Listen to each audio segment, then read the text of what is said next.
Are your hands working in unison in your golf swing? Today I have a really great simple drill to help sync your arms to what your body's doing in the golf swing. Make sure you check out this video.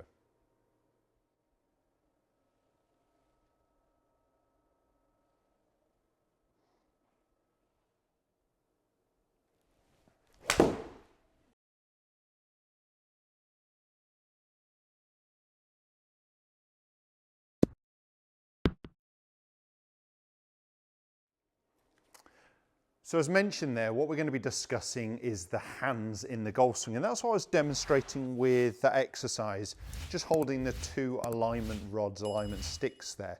One in the lead hand, one in the trail hand. And what I was trying to do was to keep them moving at the same pace and keep the same distance apart. And it's a lot harder than you would think. If you've never tried it, give it a go. It could be, of course, two golf clubs. They've just got a little bit more weight in. I'd probably hold them by the club heads, so you're actually swinging the grip ends itself.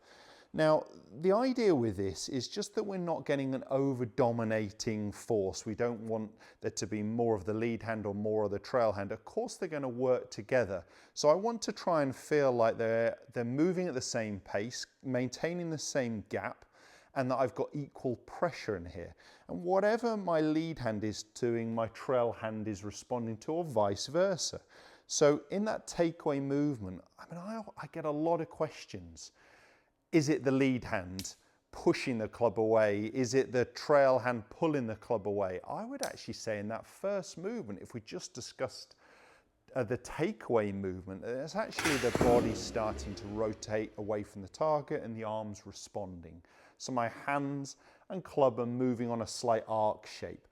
What I wouldn't want to see is one moving the golf club with a real dominating force where you're getting a lot of pressure into your trail hand or your lead hand, because yes, then you are going to be pulling or pushing. So we're trying to feel a very much body dominated turn in that first move, quite passive hands. What we'd like to see is the wrist starting to cock in the backswing, so the cane starting to point up. What we'd love to see at the top of the golf swing is a pretty flat, neutral wrist. Most golfers are going to get in a better position if they could keep the club pointing behind them, so more laid off rather than cross-lined. Why do we see that as such a common fault? Well, perhaps we see a very dominating trail hand here, where in the backswing, the trail hand is trying to lift to the top of the golf swing, or the arm is trying to lift to the top of the golf swing. So what we're trying to get the sensation of is keeping the gap and getting both these sticks, canes pointing behind me. That gives me a very flat, neutral lead wrist. If I was going to feel anything then in the downswing, the majority of elite golfers get this lead wrist going into flexion, which is where the knuckles start to work a little bit behind the wrist in this way, almost like I'm going to get my glove logo pointing behind me more in that first movement. Now, what does the trail hand have to do to work with that? Well, if this hand is going into flexion, my trail hand would have to work into extension. They've got to work together, almost in opposite. So we're having this movement, and again, we're trying to keep these canes moving at the same pace, the same distance apart in the downswing. So going nice slow movements, a great way to feel what the hands and arms are doing, what the wrists are doing in the golf swing. Keeping that almost what would be the club head behind my hands, my wrists are in great position into that delivery position.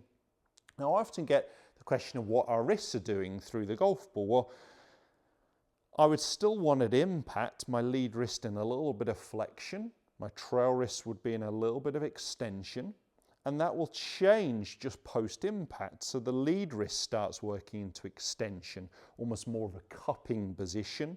And my trail wrist is going to do the opposite, actually work more into flexion to allow that to happen. So the hands and arms have to work together.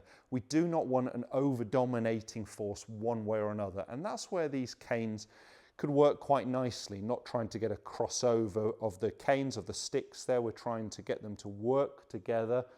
Nice slow movement to try and get the sensation of what those wrists and arms are doing in my golf swing. Now you could go perhaps even a stage further. I would encourage you, if you've never tried this, to actually make some golf swings. You don't even have to hit the golf ball. with one hand then the other. So we'll do it in our lead hand. And then we'll do some into our trail hand with nice slow pace. Maybe even go ahead. I'm going to make myself look a fool here and actually try and just hit some, even if it's starting with some small movements.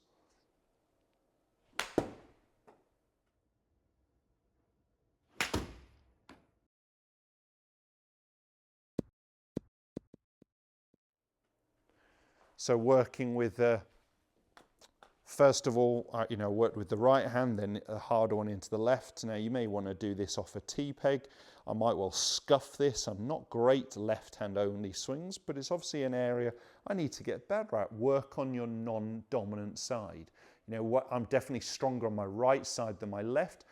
As golfers, we should all be working on our non-dominant side. So if you do go to the gym, or even if you're doing some exercise work at home, if you're very dominant one side over another, or your job means that's the case, try and work more onto the opposite side. Get the two halves working together effectively.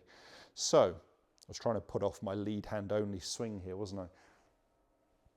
This is a tough one. Oh, I'll take that. Very, very happy with that one. So I'm just hitting it here at a mid-iron, a 7-iron. Obviously only just sort of slow pace. I can't hit them a lot harder than that, especially with my my lead hand here, my left hand, my non-dominant side. So that's obviously the area I'd need to do a little bit more work. Put both hands on the golf club and just try and get that same sensation. They're working together to help me deliver that golf club in a more efficient manner.